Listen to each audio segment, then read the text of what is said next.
said just say my name? Yeah. Yeah, yeah. Drew Bekius. That wasn't a very broad question. Yeah.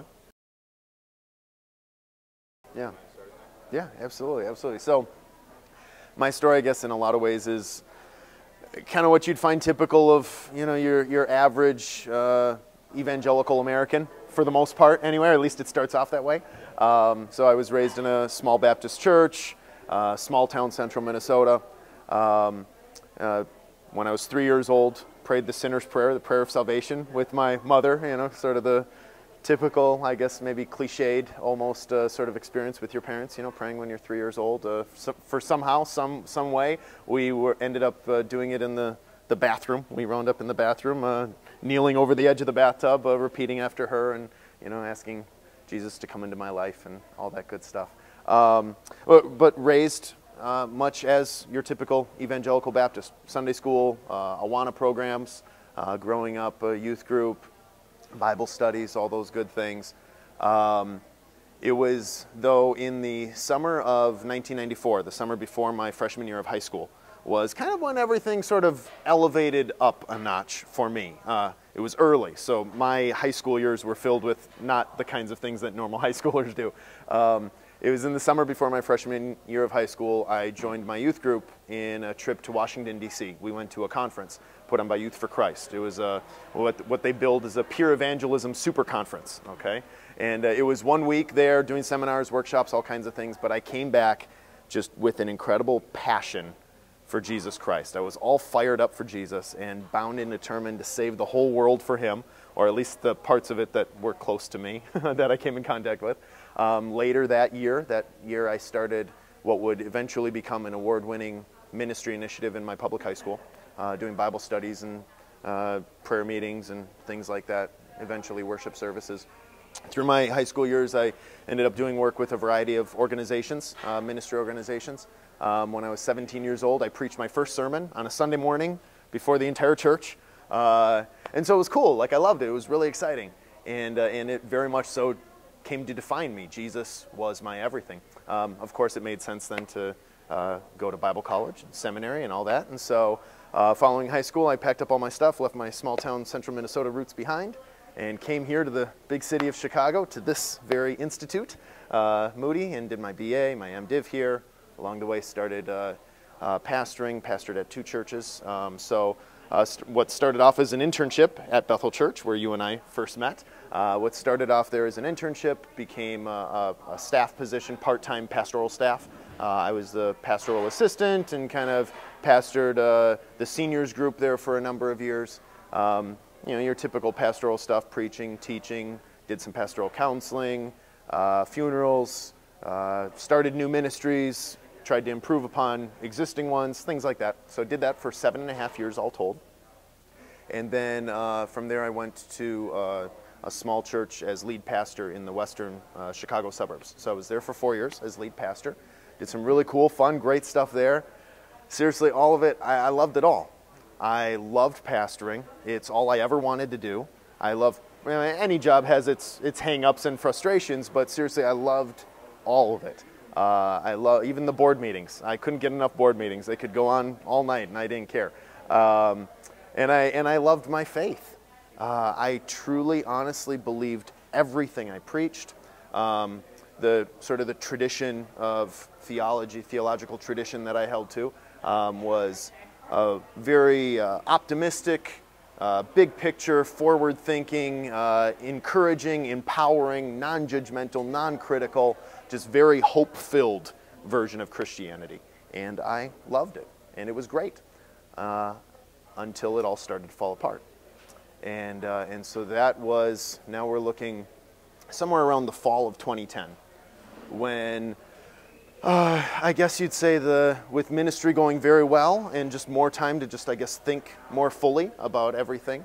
I guess just the answers that I used to find satisfying just kind of lost their satisfactoriness, okay? And I began to sense more and more just clouds of doubt and things like that sort of vying over and taking over my faith. And You know, like anyone, what do you do when that happens? Well, you pray. You seek God. You ask Him to restore your faith, revive your faith, heal your faith. And so I would do that. And I prayed and begged and pleaded, cried out to God, long, sobbing prayers till mid-hours of the night, just begging and pleading with Him that He would restore my faith, heal my faith, revive my faith. God, You are the God of wonders, and here I am, and I'm trusting in You. God, heal my faith, strengthen my faith. And the more I prayed and the more I begged and the more I pleaded, the more it just continued to fall apart. And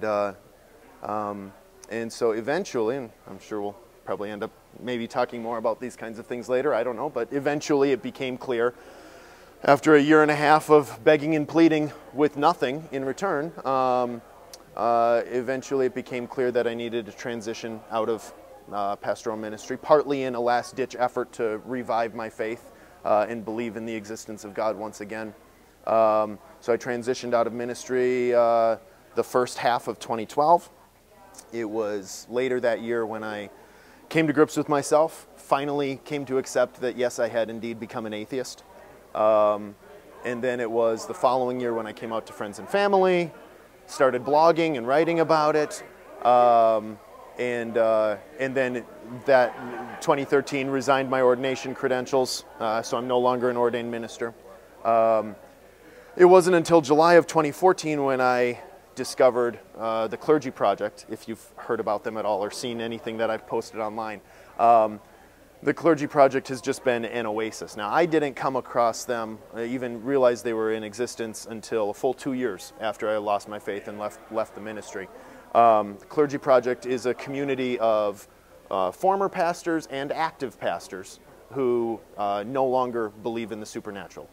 And prior to finding this group, I knew it couldn't be the case, but it felt as if I was the only one who had ever lost their faith. I felt as if I was the only pastor who had ever become an atheist. And, but here with this group, I found out that just wasn't the case. I found hundreds and hundreds of others, and those are just the ones vocally part of this brand new organization that just started 2 years ago, or 4 years ago now. But there I just found this incredible sense of community and just this network of support. And in reading and hearing the stories of all these hundreds others, I just found this sense of hope that, you know what, things can be good, life can be good. And now my life, seriously, I have more joy and more excitement. I feel happier, more joyful than I ever have at any point, certainly during my Christian experience. Yeah, life is amazing. It's good. It's got its hang-ups, it's got its difficulties, but it's amazing, and I love it. So, there we go. I don't know where we go from here. Yeah. So, right now, I mean, as far as where I'm at now, where I want to go, so as we mentioned before off camera, I work at a steakhouse, so I'm a manager, customer service manager there,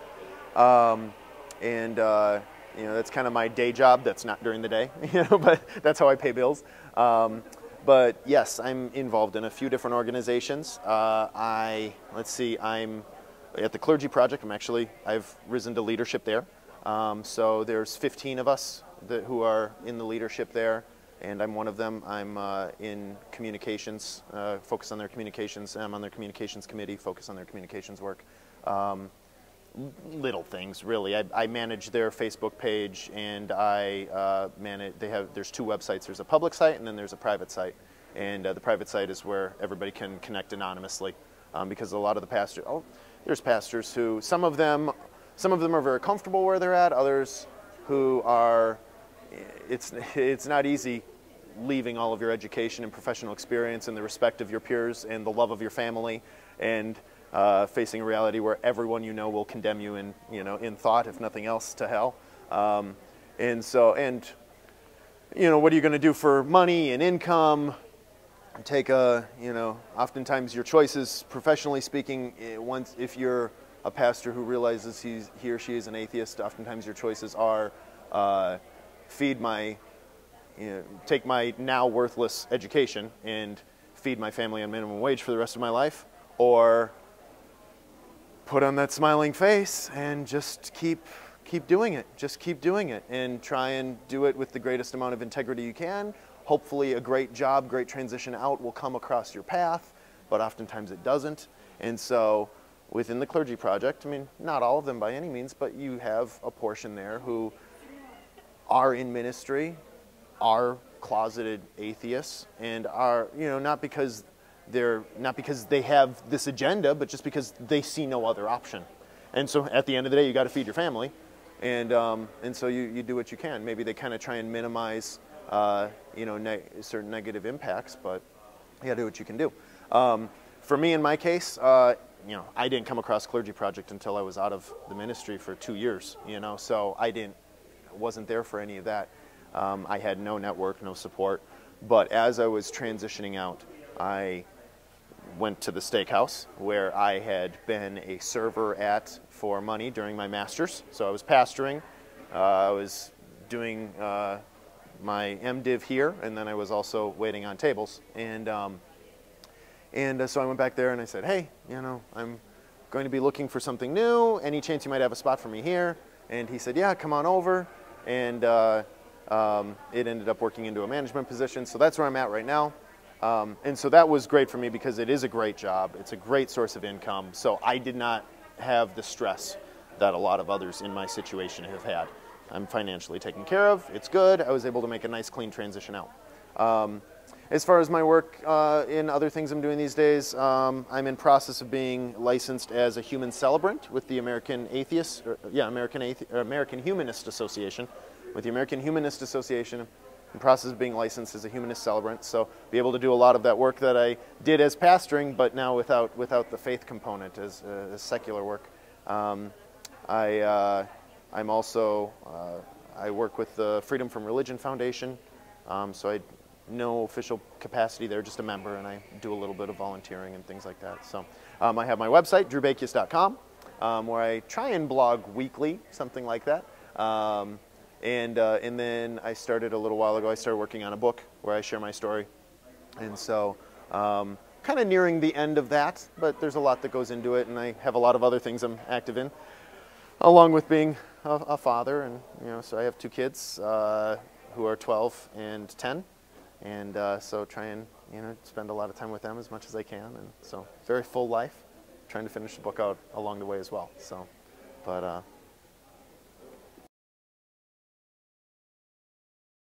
I mean, I think in a sense there's influences on every element of everything you do. So I guess in a general way, yes. Nothing deliberate. And let me maybe take a moment and define atheism, okay? 'Cause there can be some controversy over it. There really shouldn't be. It's a fairly simple word. Some like to envision like this like big like community or social network, or I mean, all an atheist is someone who does not believe, who lacks belief in supernatural things, be it a personal God or any kind of supernatural thing. So someone who lacks belief, and so that those who would fall into that category of person is as varied as humanity itself, you know. So there's all kinds of great ways to stereotype what an atheist is or looks like, but all it is someone who lacks belief in God, many of which go to church every Sunday and just don't have the strength to admit it, or just, you know, struggling with it. Maybe they haven't come to, you know, fully embrace it themselves, or don't want to, and that's fine. One cool thing about the Clergy Project, by the way, is we are not in any business of trying to deconvert anyone or any pastors or anything like that. If you want to come, if that's who you are, then come on over. But, you know, and that's my agenda as well, or lack of agenda, that is I am very content in allowing people to believe. Belief played a very powerful formational role for the positive in my life. I can barely begin to delineate all the positive ways that my life is better because of my faith. And so, no, so I would by no means try and deny someone else that same journey. Standing where I stand, sitting where I sit, I do believe that my position is that ultimately it's best to move beyond it. but I'm not going to force that on anyone or anything like that. And so, atheism is just lack of belief in God, gods, supernatural things. As far as influences on that, there was no secret group that was trying to like deconvert me. There were no individuals or friends who were trying to deconvert me. There was no book. I had not read a single atheist book from an atheist perspective until after I was saying, you know, well, I guess, like, if this is where I am, like, if I genuinely don't believe in God, I guess I should try and read a little bit more about this stuff. I hadn't really before. And so, I mean, I had read Christians talking about atheism, but I had never read Richard Dawkins or Christopher Hitchens or Daniel Dennett or, you know, any of these guys. I hadn't read any of them prior to already realizing I don't believe in God anymore. And so that played no role whatsoever in it because I hadn't read any of it. Oftentimes, though, that's the assumption: is you're doing these readings, and you know it deconverts you. You know, or no, there was none of that. The biggest portion of reading that deconverted me was the Bible. Actually, I got to a point in that year and a half of just like struggling for my faith. I never stopped praying, but I had to stop reading because the more I read, the more it just so shattered my faith. And we're talking about the Bible. And so I got to a point where I could hardly read any verse from anywhere in the Bible without it just doing crazy things in my head and in my soul. And so I had to. I would keep praying, God, please. But then I'd go out and I'd like open it up and start reading, and then sure enough there'd be this thing, and I'd just be, but God, you know, how is this? God, I'm sitting here. God, teach me. God, I want to know. I want to learn. God, reshape my perspective. Help me see what I'm missing. Help me, reshape this for me. I'm begging and pleading for you to reshape how I'm seeing this. Your Spirit is within me. So do it. I'm waiting. I want. And yet the more I think about it, this is the only way I can see it fitting together. Well, God, if you're in charge, then, and I'm willing, then why aren't you fitting it together in the way it should be? And so I suppose the question is on influences. I mean, really, yeah, that's it. Like I said a moment ago, for the first 2 years, after I had lost my faith, I kind of felt like I was all on my own. So I did kind of know there was this sort of one of the last straws in my clinging to faith was when I was this story I can tell you if you want later or whatever, but there was this interaction with a group of pastors that I was a part of where I just I had the impression that, yeah, they kind of all were where I was at, but they were like, but what else are we supposed to do? We're pastors. So you just keep pastoring whether you believe or not. And they were all, I was kind of on the more progressive end of evangelicalism, and they were all much more conservative and fundamentalist and fiery than me, and I'm just like, wow, if even these guys are just like, yeah, we all doubt just as much as you do, but what else are we going to do? We got to put bread on the table. I was just like, wow, all of you? And then I was just like, God, what the hell? Well, and then there was, I kept praying for another year after that, but that was kind of, in a sense, sort of that last straw where I was just like, but I have nothing else left to fight in this fight. And there's nothing, as much as I'm begging for help, there's no help from within, there's no mystical, supernatural, divine strengthening from within. Every bit of strength is self-manufactured. Well, self-manufactured in another direction then. I can't keep going through this emotional, psychological torment. It's been 2 years now. I need to move on with my life. There's no evidence, within or without. I need to move on with my life. And so those are the influencers. The influencers were within my Christian realm, not from without. And maybe along with that, let me sort of debunk at least one false definition of atheism, okay? If I may. Okay, so, I mean, I already kind of talked about how there's this, general idea that there's like this cloud of, atheists with agendas, and they're all, I have had some, I get some, I don't want to make it sound like my following is bigger than it is, or the contacts I get are more numerous than they are, but I do get some feedback and questions and contact from around the world, and there's one question I get every so often. I got it recently where he was asking, he's thinking about becoming an atheist. What does he need to do to become an atheist? What sets of, I think he even said, what sets of rituals do I need to embrace? Where do I need to go to become an official atheist? What group does he need to talk to become an official atheist? And I think, as I already talked about, clearly all of that falls away when it's just somebody who doesn't believe, and regardless of who you are or what you're a part of or what else you're passionate about or what else you care about, whether or not you're a humanist who wants to just see humanity endure, and the good of humanity with everything, or whether you hate everybody, either way, an atheist is just someone who doesn't hold belief in God, who is not convinced that God exists. One thing I would like to, there's a very slight change of terminology that I think can be very deceptive, okay? And at times it's intentional, at times it's not. But rather than saying that an atheist is someone who does not believe in God, or an atheist is someone who lacks belief in God, the wrong way to switch that up would be to say that an atheist believes that no God exists, or an atheist believes there are no gods, okay? So, the difference is subtle, but here's where it makes a big difference, okay? So, if you think of belief as a thing to be embraced, a thing to be held, something you enter into, okay? You trust, you enter into trust, you enter into belief, you willfully accept it. If you lack that thing, you lack that possession called belief, well, it's something there, but you don't have it. You lack it. It's not something you possess, okay? That would be the truth with this. It's simply there, and you don't have it.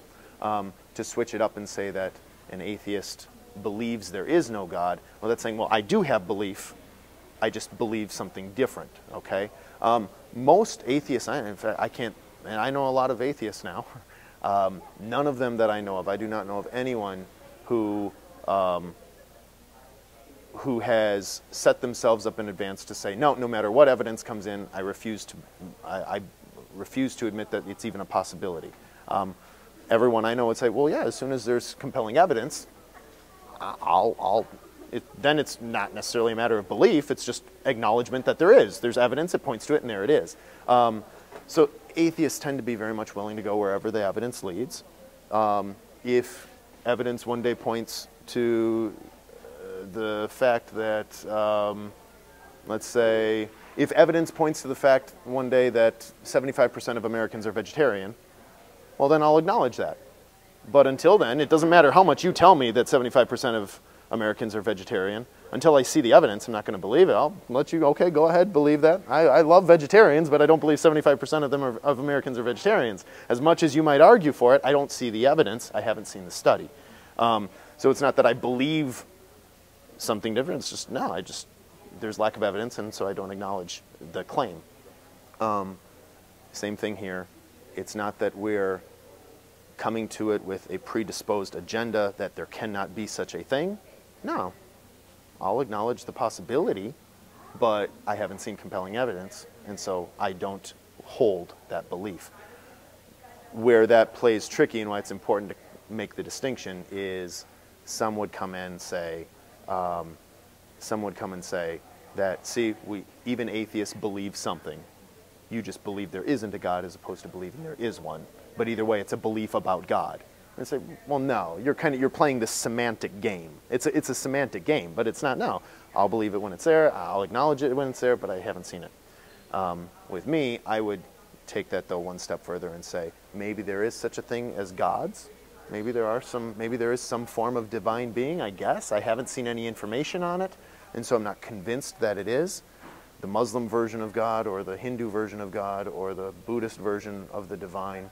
Maybe, I guess, but I sure haven't seen anything that points to it. And so just like that's my perspective towards Buddhist gods, so that's most atheists' version towards the Christian God and any other. Now, I would take that though a step further with the Christian God, and I would say, not only am I kind of open, I guess, if the evidence leads, I would say, no, I'm convinced. Maybe there is the Buddhist concept of the divine, but I'm convinced there is not.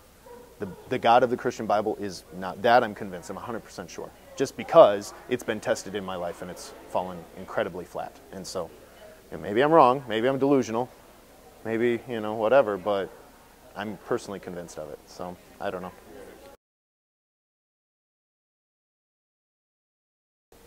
Yeah, no, great question. I mean, just as how atheists are as diverse as humanity itself, so I would say, I hope it's not sidestepping the question to say that atheists would seek counseling for the same diversity of reasons that the rest of humanity would, you know, even in wrestling with spiritual questions, you know. So, you know, yeah, even in terms of that, just oftentimes, again, it's diverse as humanity itself, but oftentimes, certainly the vast majority of atheists I've known, if not all of them, have been very much committed to pursuit of truth and evidence and just seeing what is real. Don't bother me with your thoughts or your opinions. No, I want to see evidence. And because of that, there can be, and because of other religious influences on their own lives, there can be, just like with the whole of humanity itself, just this tension of, okay, well, they say this, they say that, but this is what I see. What is truth? You know, I would love for it to be this or that, but what is it really? You know, so they're going to seek counseling even for that, for anything, for any marriage, family, job, depression. You know, more you know, clinical counseling issues, however you define that. I'm not a clinical counselor, so I'm not sure exactly, but, you know, just the whole wide spectrum, you know. So you kind of mentioned that you were involved in pastoral counseling. Yeah. How do you view counseling as a whole now? How do you think as an atheist you would counsel Yes. versus a Christian counselor? Yeah, so the first part of your question was, how did I view counseling as a pastor? Is that what the first part was? Or I guess more so like, how do you view counseling now versus how you view counseling then? okay. Yeah, no, how I view counseling now as opposed to how I view counseling then. I mean, I view it very much the same. I mean, you have, so there's, you know, I suppose if you picture counseling as sort of this large umbrella, and then there's all these subdivisions of kinds of counseling underneath the umbrella. I mean, if you just take the word counsel, you know, me coming up to you as a friend, putting my arm around you and saying, hey, you know, maybe this. Actually, a good friend of mine just this morning was saying, hey, what do you think about this? Talking about like sort of job situation type things, working in with education, what's the best route? And yeah, it's just a friend advising, giving their thoughts. Well, if you did this, you know, this is how I would counsel you. This is the course I would encourage you to take. It can be that, totally interpersonal, informal, relational. Obviously, then it can be, you know, go all the way, you know, more therapeutic versions, therapist, you know, psychologist, psychotherapist, you know, all that different stuff, which, you know, so as far as how I view it, I mean, I view it as varied as I did then. I mean, maybe I would, you know, as a pastor, certainly my prayer was that God, by His Spirit, would give me insight to counsel in, you know, with wisdom and truth, and in the, you know, take the best course of action. I would pray for His guidance as I counseled, but actually the definition of counseling, what it is, what it looks like, I don't think has changed at all, you know, so Yeah. it still is what it is. I mean, the biggest one I think of right off the bat, misconceptions about atheism, is that, oh, there's a whole list. A friend of mine actually just wrote an article on his blog, 15 misconceptions about atheism, or, you know, 15 things that we're not that you say we are, or something like that. Great blog, by the way. I could give you, I know you talked about like research and resources and stuff. I can give you a ton of resources and ways to look, you know, if you're interested in that later. But this particular individual, his name is Neil Carter. He's a former pastor in the Deep South, where it's a lot more dangerous to be an atheist than it is here. And he's a former pastor there. His blog is called Godless in Dixie. But he was writing about, you know, this post that I just mentioned. One popular one, you know, maybe the most popular one, is that atheists are angry. You know, and I mean, in a generalized sense of what you think of as an angry person, like, I don't know that I've ever met just like an angry atheist, you know, who, or at least not one who's angry because of their atheism, you know. And as a Christian pastor, we would say that anger is good if it's directed towards evils in the world. You know, it's good to be angry at injustice. It's good to be angry at sin. It's good to be angry if someone, you know, violates somebody. So it's good. It's loving to be angry at certain things, you know, is what I would have said. And that too. So, I mean, are atheists angry at certain things? Yes. I mean, especially when they see, probably one, you know, passion point of a lot of atheists is maybe a form of anger towards religious, what would you say? Religious, I want to say religious violence, or which is certainly part of religious violence, religious, just bludgeoning religious attacks against other religions or against other people, trying to force or demand that everyone believe like them, and because that's something we face on occasion, you know, and because that's something, a context that a lot of atheists come out of, well, that's something they're extra passionate about. Is there a form of anger embedded in it? Maybe, I guess, just as there's a form of anger embedded in anything anyone's passionate about. You know, if you're passionate about children, then you're angry about those that abuse them. If you're passionate about politics, well, you get angry when the other side is winning, I guess, you know, or at least when you see injustices taking place because the other side is winning. Yeah, I don't know. So is there a form of anger? Yes, but is it the default? No, most atheists I've seen are, the typical atheist I've seen is much happier than the typical Christian I've seen. Let me say that. Another misconception would be angry at God. You know, maybe that's a subset of that. And, you know, oftentimes the assumption, the implication is that you're an atheist because, you know, because God wronged you or something. I've seen a lot of Christians who are angry because they believe that God has robbed them of something. I mean, in pastoring, I've seen all kinds of Christians who are just struggling with God, and God, why? And just depressed and angry and frustrated and terrorized because of the things God is doing and allowing and permitting in their lives. Okay? And obviously as a Christian counselor, you know, you try and help them work through that. Okay? But nonetheless, I've seen so many Christians just so turned inside out with frustration about what God's doing in their lives. I'm not sure I've seen any atheists turned inside out about what God's done because they don't believe He's done it. Most atheists I've seen take a very, very much take it as it comes kind of mindset towards life. Of course bad things are in life. Or maybe the stereotypical Christian, maybe, I don't want to pigeonhole Christians either.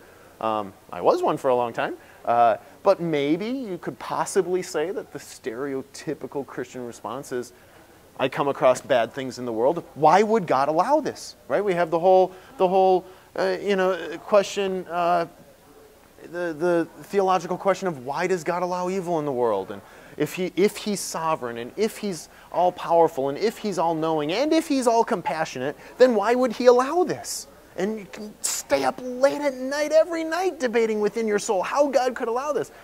Most atheists, they just say, well, the world is messed up. And yes, because of our humanistic desires, we want to work through and we want to help make the world a better place. But why is the world messed up? Well, it's not because there's any God asleep at the wheel. No, we just don't believe there is one. So it makes sense that it's messed up because people are kind of messed up. And maybe some atheists would say, and religion kind of helps get it messed up a little bit more. So not angry at God. I don't know any atheists who, you know, have set the course of their agenda because of God, because they don't believe He's there. Just like they're not going to blame the tooth fairy for the injustices in the world, and they're not going to blame Santa Claus because they didn't get a motorcycle. No, they weren't expecting a motorcycle for Christmas because they couldn't afford one, and they don't have any friends to give them one, so why would they expect Santa Claus to give them a motorcycle at Christmas? Well, likewise, they're not going to be upset with God because they couldn't afford a motorcycle at Christmas. They can't afford one. Not going to blame the Easter Bunny, not going to blame Santa Claus, not going to blame Zeus, or not going to blame you know, any of the other gods of the world, so why would they blame the Christian one? They're not angry at God. So those are some of the, another big one is became an atheist or we are an atheist, we are atheists because we just want to sin. And that's a huge one, because we just want to sin. And I mean, as far as sin in the presence of humanity by itself, I've seen a lot of sinners in church, okay? Of course, you have the question of defining sin, and kind of one of the curious things of Christianity and of religion in general, but even just with it, you know, no one in Islam agrees on what is, immoral. No one in Christianity agrees on what is immoral or sinful. You know, even the groups themselves don't agree on what is the definition of sin or what constitutes a sin. They all have different, slightly different ideas.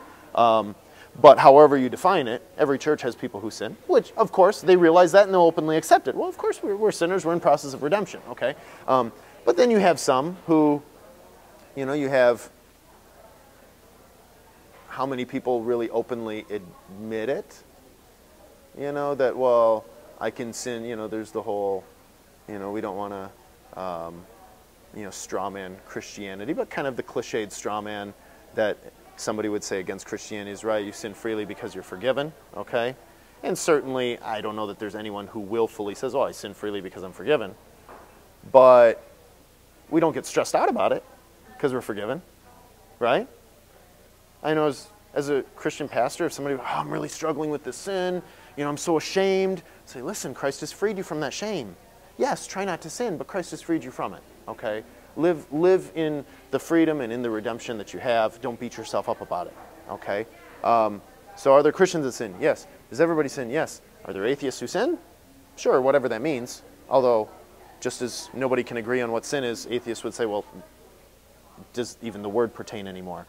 But morality, is there a morality? Is there a moral core? Is there this desire? Again, just like no Christians, you know, a collective whole of Christians are going to disagree a little bit on what it means to sin and what is moral. So atheists will disagree on what is moral, but they still have morality, and that's another misconception of atheism is you can't have any morals, you can't have any ethics because obviously you don't believe in God. Obviously you can't, you don't have this acknowledgement of absolute truth, and so how can there be an absolute right and wrong? Obviously you can't have that.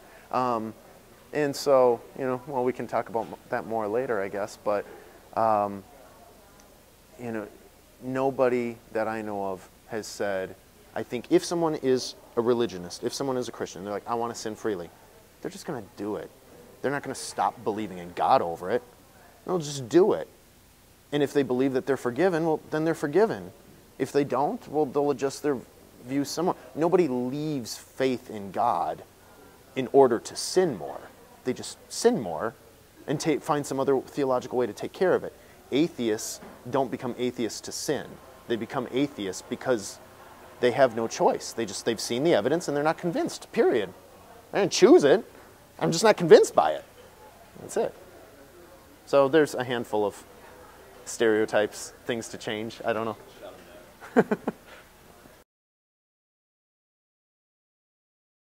I mean, I guess really the biggest thing that would set them apart is, you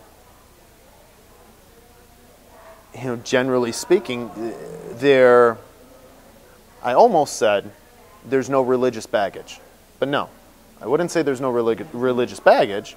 I would say that the religious baggage is maybe less defined because there's still influences. They've still had their uncle who's, you know, continually berating them, you know, from his, let's say, just to change it up so we're not just talking about a Christian context, from, you know, his Islamic context, you know, or even, there's fundamentalist Buddhists too, you know, we don't want to just pick on the Muslims either, you know what I mean? So, you know, he's got his uncle though who's always berating him, you know, from a fundamentalist perspective.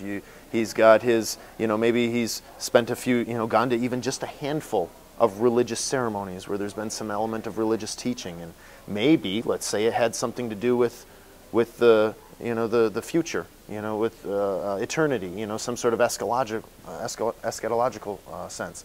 And maybe that's kind of always haunted him, you know.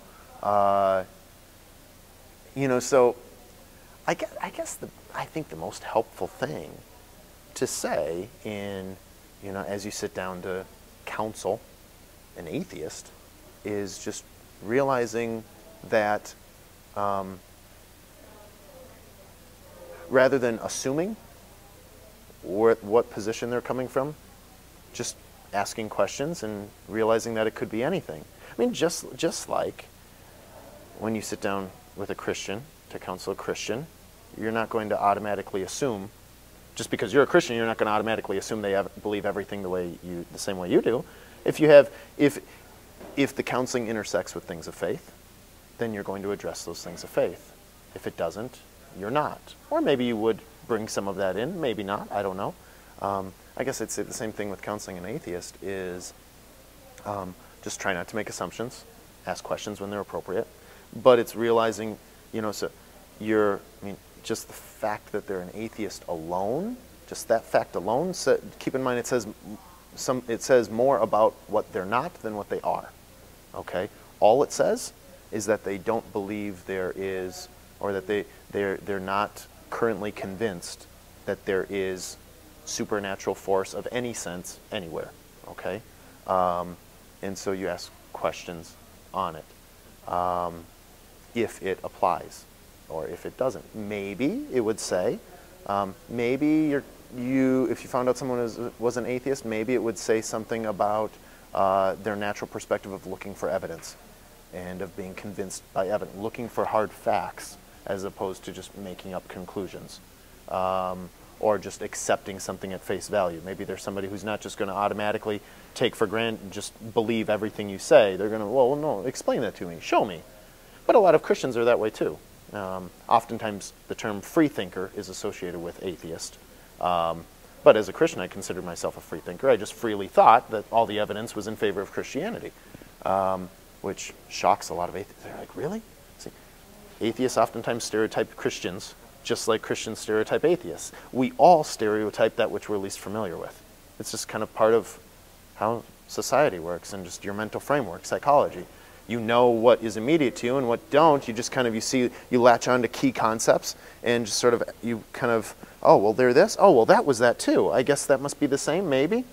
And so I think just the big key concept is just like you wouldn't assume all Christians are the same, so you're not going to assume all atheists are the same. And you're going to assume, as you come to parts of life, as you're counseling them about their marriage, maybe a good starting point is as you're counseling someone about their marriage, it's realizing that they're not assuming that their marriage is supernaturally held together by a divine being. No, it's simply a sociological framework. Or maybe it's something more than that. It can be as varied as anything, Is that helpful? It is. Yeah? Yeah? If you want to direct it a little bit more, feel free to do that. Yeah, no, I think you touched on it Okay. pretty well. Okay. Because, the more I'm listening to you talk about atheism in general, the more I'm realizing that because atheism is defined as the lack of belief, what sets it apart is pretty much the lack of having a different element. Yeah. Right? Yeah. Okay. Yeah. Maybe a couple other things real quick along with that. Along with the lack of part, and I was going to mention this earlier, and then I kind of drifted somewhere else and forgot.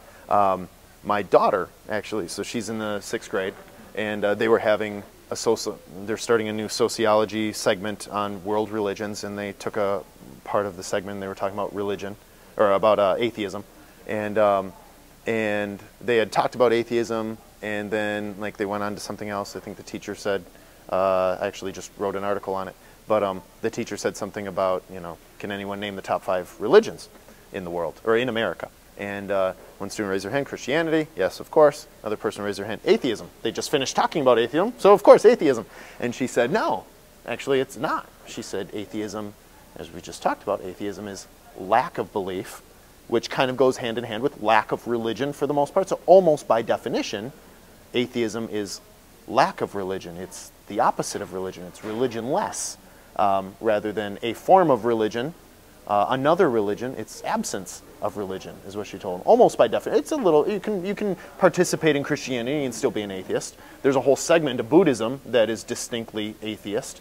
So you can be religious and yet an atheist, but generally they go hand in hand, that atheism is absence of religion. So along with things to take away as you're sitting down with an atheist, go ahead and ask questions. Don't automatically assume, but you can kind of, as a starting point, make a general assumption that not only are they not convinced that divine beings exist, but they're also most likely not actively religious.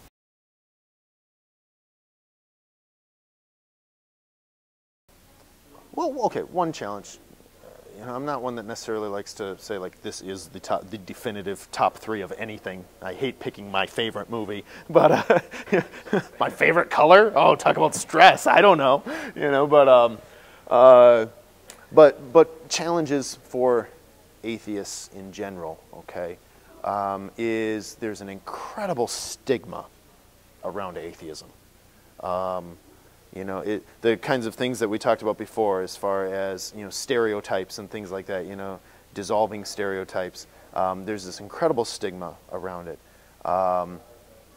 You have, oftentimes, generally speaking, culturally speaking, in America especially, atheists are viewed as evil, just evil, wicked people. I mean, there's stereotypes are thrown around, so, obviously exaggerative ideas such as, eating babies and, sacrificing, dogs and cats and, things like that.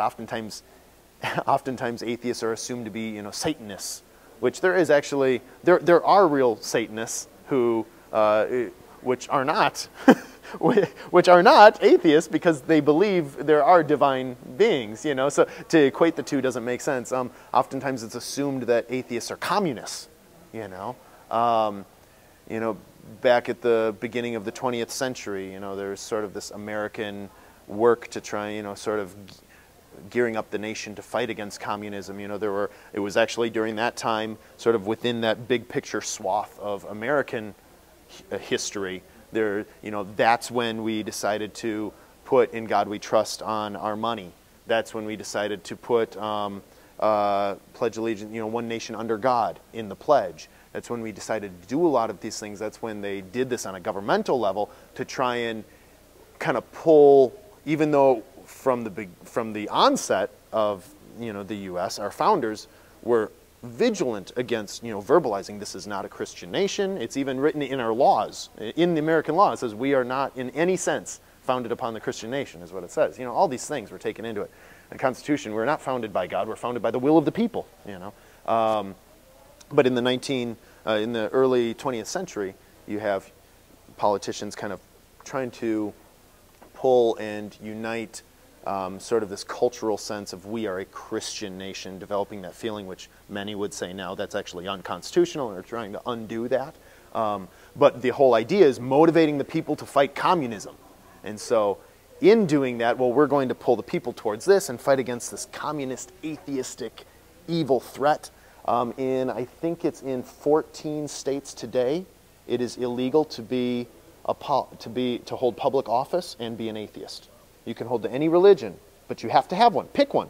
Pick Buddhist, pick Hindu, pick whatever you want, but you have to have. You can even be a Satanist, but you can't be an atheist. So there's just this incredible stigma that has developed over the last century, in America specifically, against atheists. They're evil, they're wicked, they're God-hating people, and they want to destroy and undermine American civilization. Okay,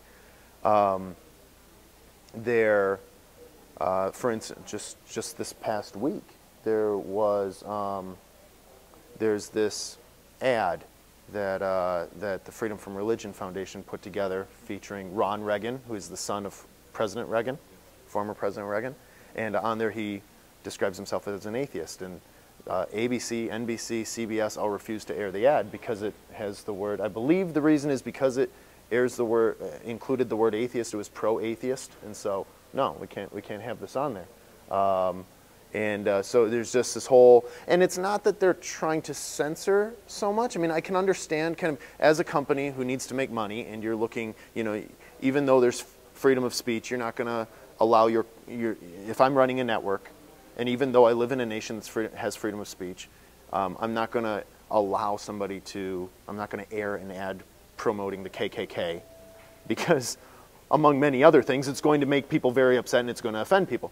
And also, too, these same companies, even though they'll allow you to put up an ad that's for your particular church, they're not going to allow you to put up an ad that's evangelizing or condemning people to hell. And so they're also not going to allow someone, to that kind of puts the pressure on to become an atheist. So now some atheists are incredibly upset and, mad about that. This is an injustice. I would say, well, it's not an injustice. I see where they're coming from.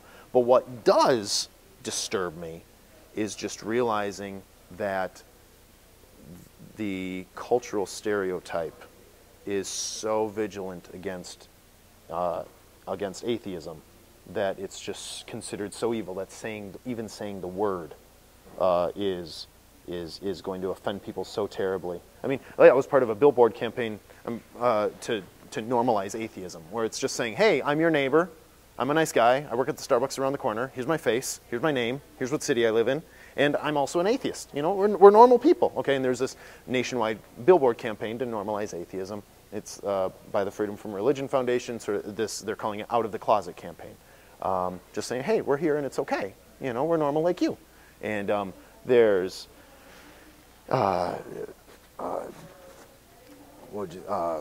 vandalism. They're vandalized. One was set on fire last year.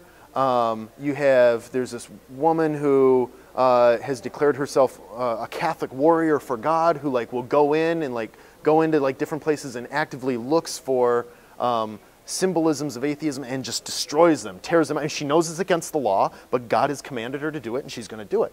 And so there's just this huge, I don't know any atheists who are going to do that to Christian stuff or religious stuff. They just want there to be equality and everybody live at peace. But so all that to say, there's this incredible stigma against it. And I would say that's the number one problem. You ask, well, what are the top 3 problems, difficulties that atheists face? I think that's the biggest one, is just overcoming this stigma, helping normalize the fact that it's okay, just as it's okay in this society to be, to have different views of Christianity. It's okay that there's Catholic and Protestant. It's okay that there's a Buddhist or a Hindu. It's okay that there's, that there's even a Muslim. It's okay to function in American society as that. Maybe culturally speaking, it doesn't feel as okay. There is more opposition towards that. That's maybe the one group that's hated more than atheists, even though it's legal to be a Muslim in office in every state, where it's not legal to be an atheist in office in every state. So in that aspect, atheists have it worse, but maybe Muslims have it worse apart from that. But the stigma is so bad. Beyond that, I don't know. I would say that is the big one. I'm not sure that I would even put a 2 and a 3 next to it. Here, I just told you a minute ago, I don't like to say this is the one. But at the moment, I don't think of others that are specifically obstacles for atheists. There may be one thing that would be assumed, okay? I could see where some would look at atheists and say, well, here's something they might have a problem with. I bet an obstacle is developing a sense of community. Christians gather together in churches. Muslims are able to gather together at the mosque. They're able to develop these communities that are so strong because of their religious beliefs. And that is true. Religious beliefs do add one more element to unite people around, but there's other cultural elements as well. And there are gatherings of free-thinking gatherings, secular gatherings that meet on a monthly basis, neighborhoods throughout the city, throughout the country, where people who get together, not for religious reason, not because any God tells them they have to, but simply because they enjoy community together. And maybe they'll bring in a speaker. Maybe in some ways, honestly, it is kind of modeled after what they've seen, what was familiar growing up in Christian circles, and they kind of like the feeling. But they're using that feeling of community to say, well, there's no reason we can't still have community, so we'll join. Maybe we don't need to do it every week, and maybe we don't need to do it in the morning, but maybe one Monday evening a month we'll get together, we'll have a speaker come in, and we'll sit, and we'll think, we'll have coffee, and we'll just enjoy. And then oftentimes there's a focus specifically put on community service. Maybe we'll have this is our month's project that we're going to do, and they'll meet once a month for their main meetup, and then they'll meet another time during the month for their service project or what have you. So even there, even though you might expect, wow, there's just this void of, they don't get together and do church. Well, they're not doing church, but they still have that community, and they still have the benefits that you would find in a community. Maybe in some ways, the benefits are even more, because from an atheist perspective, you would say you're cutting out all that other stuff that distracts from the real community building, and really just being community. And not because anybody tells you you have to, but just because you want to, and there's just more. Some atheists would say that it's a more genuine way of living. If I may, I just want to point to,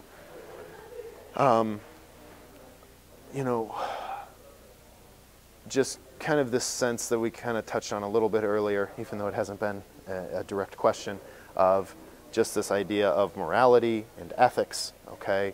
Even though we haven't really defined morality or ethics, I don't know if you want to, but just this idea of, that there is no ethical moral standard within atheism or humanism or secularism. I think back now, it's crazy, fanatic. I know, not everybody is crazy and fanatic, of course, but nonetheless, here's an example. Duck Dynasty, okay? So in just this past Friday, Phil Robertson, right? Robinson, Phil Robertson of Duck Dynasty, he's at this prayer breakfast, and he starts talking about how, we need to, starts talking about atheism and, just the things atheism leads to, and he starts going off on this bizarre rant. Did you see anything about this? This bizarre rant about how,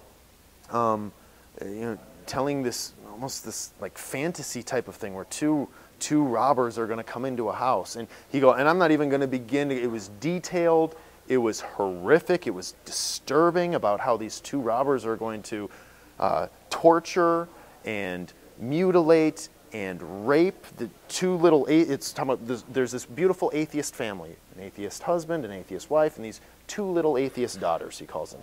And these robbers come in and they torture and they rape the girls and they rape the mother and they mutilate and they disturb, and then eventually they kill them all. And he says, the robbers would be justified in saying, and then looking at the last one standing, the father, and saying, well, wasn't this all fun? You don't believe in God. And since you don't believe in God, obviously there's no right and wrong. Since you're an atheist, obviously you think that there's no moral standard, and so you have no right to think that any of this was nothing more than fun and games. And he's telling this story, and it's like, wait a minute, so you really think, one, just the whole thing is disturbing, and that you would say that these guys would have a right to call it fun? As long as it's directed towards an atheist, since they don't believe in God, they have no right to take offense not only at morality and ethics, the claim that they don't have any, but then also at their no right to think that it was anything other than fun, that that his family was just slaughtered and in front of them.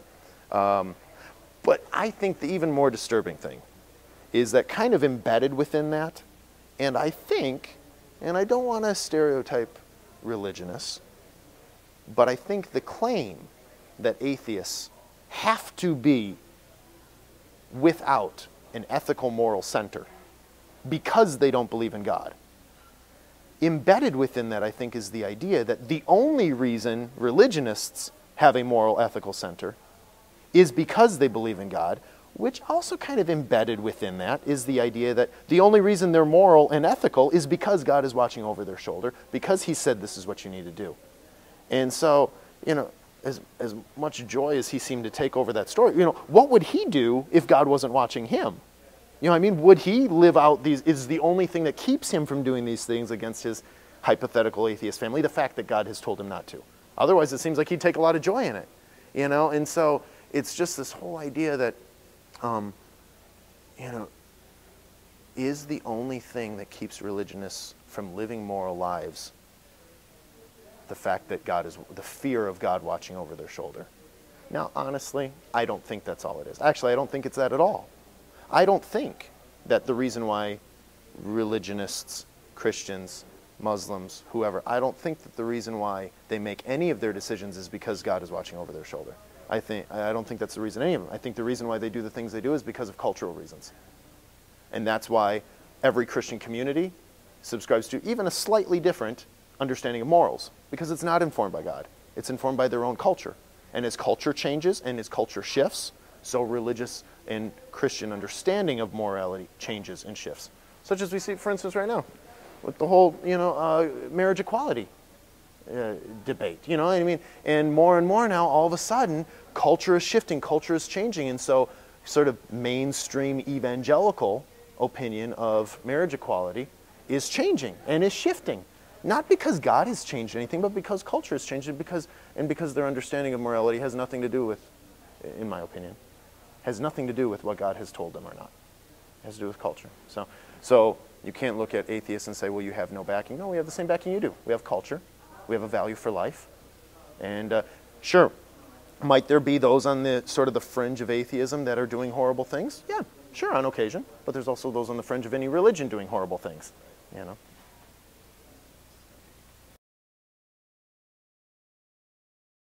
I mean, I would suggest that atheism is a healthier point than believing in any supernatural existence of any supernatural beings. I would say that in of itself is a healthier state.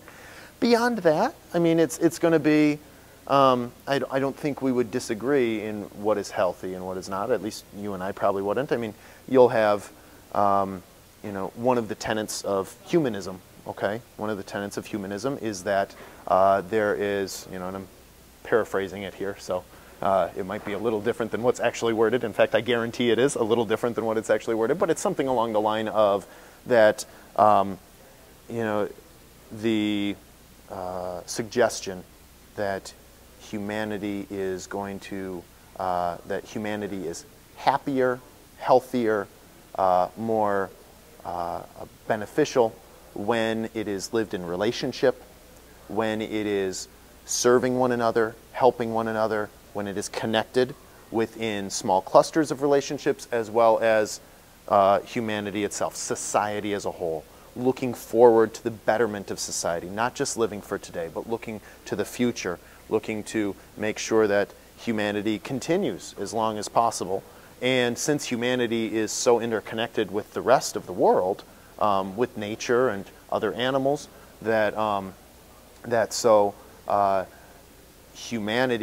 human beings, live a more fulfilling and even happier, more joyful life as we put ourselves in service to and helping not just other humans, but the whole of the world. Oftentimes humanism is kind of stereotyped as only looking out for humans. Well, no, actually, modern day contemporary humanism is very much about looking to all of the world. We're all interconnected, and so the better the rest of the world is, the better humans are. You start eliminating species in mass, that's going to have negative effects on humans as well. And so, we're all interconnected. So that's, I guess, how I would kind of define a healthy person, or at least one element of it. Someone who, would you say that someone who is selfless in the sense of going out and living not for themselves but for other people? Is that what you're saying? Or? Well, in part, okay. Because there is a distinct, many atheists I'm familiar with would say that one of the difficulties, one of the problems with at least some forms of religion anyway, is this idea of being vigilantly selfless, okay? So it's not, don't deny, no one expects you to deny yourself. I mean, you're here and we value you and we want you to live a fulfilled life. We don't want you to deny yourself. No, live yourself to the fullest. Enjoy life for all that it is, in all of its wealth and all of its amazing experiences. Enjoy your life. But, and that's where then one of the many philosophies of how you find fulfillment would be humanism, as verbalized by the American Humanist Society, in saying that their suggestion, due to psychological studies and things like that, is that you will feel more fulfilled, you will feel happier as you are in service together and participating with community and relationships and things. So it's not the end result maybe looks the same externally, but internally the idea is that it produces a much different effect. Because I'm not serving in order to deny myself because I'm bad or because, I'm just going to lay myself out as a sacrifice.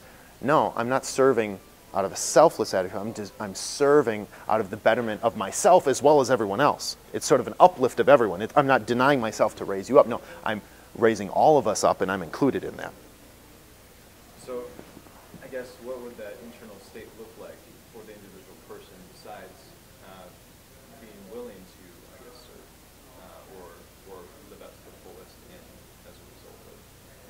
Say that first part again. So what would the internal state look like? Like for an individual person,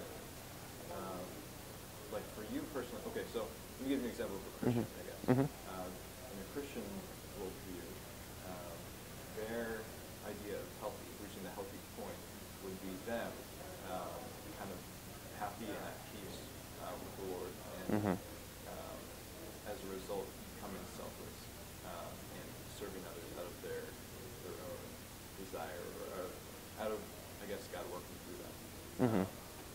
So that would be like a healthy state. Yeah. So what would the internal kind of look like for an atheist? Yeah. I think one of the big things, at least that I've seen, okay, is realizing that, a few things, that there's no one watching over your shoulder to monitor you, okay? So there's no one trying to define what makes you happy for you, okay? So in lots of religious perspectives, something is defining how you should feel happy, okay? No, you do this and you'll get happy. And though I mentioned the humanistic perspective of, well, you find greater fulfillment in participating in community and relationships, that's merely their suggestion. They're just offering that as a possibility. They're not saying, no, this is how it is and you need to subscribe to what we do or else, No. So there's no one looking over my shoulder saying this is how you have to find happiness. There's also no potential failed promises. Okay, that's something I found a lot. So I was the kind of pastor who got up every morning, took a knee in prayer and said, okay, God, what part of my life would you like me to sacrifice to you today? What area, what corner of my heart have I not yet quite fully yielded over to you? Reveal that to me, show it to me, and let me expose it to you. I did all those things. I sacrificed myself, but I was rarely... Oh, I said I was happy. I told myself I was happy. I told myself I was joyful. I told everybody else I was joyful.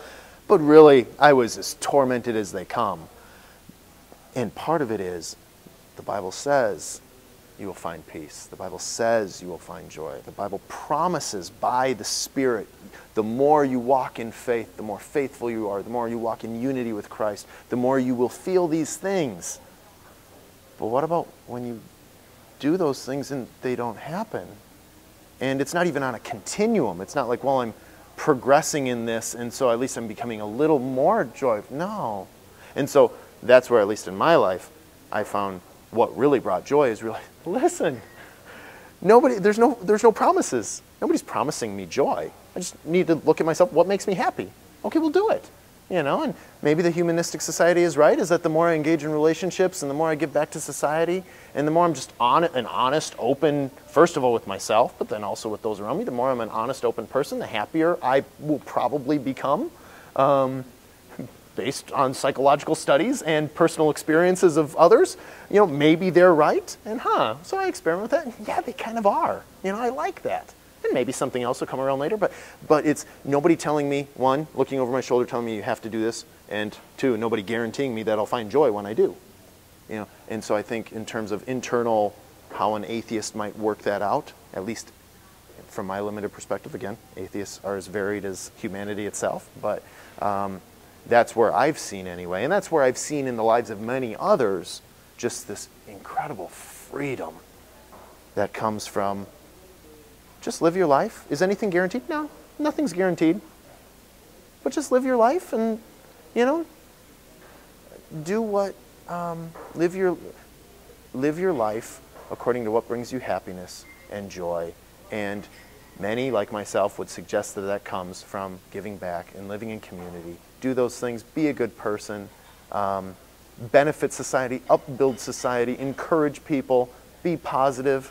Being negative is only going to make you negative, as well as bring negative effects on others. But quit trying to play a game or charade. Just be honest with yourself and be honest with everybody else. Yeah. Oh, that's great. So for an atheist, is hope in the present? Is it for the future? I would say it's a mix of both. I mean, I think that it's realizing that this life is all we have to live. For me and you. I want to make it better for both of us. And so, because this life is everything, let's live it to the fullest. And oftentimes that's interpreted as, oh, so you mean sin, sin, sin, sin, and I think we already kind of talked about that. No, that's not really what it is. In fact, you know, living, you know, either you define yourself as a moral person or you don't. You know, anyway, we've already talked about morality and all that stuff. But so what do you look forward to? What brings you hope? I think it is making the most of today for the betterment of society, for the betterment of humanity, and where the forward thinking is saying, listen, because I care about you, because I care about all of us, because I care about humanity, and because I care about the world, I do want to set it up to be, to continue and to continue in an even better place than where I am today. Just like how parents oftentimes wish for their kids a better future than what they had, you know, or that they would have even better lives than what they had, even better jobs, even better opportunities they want that for their kids.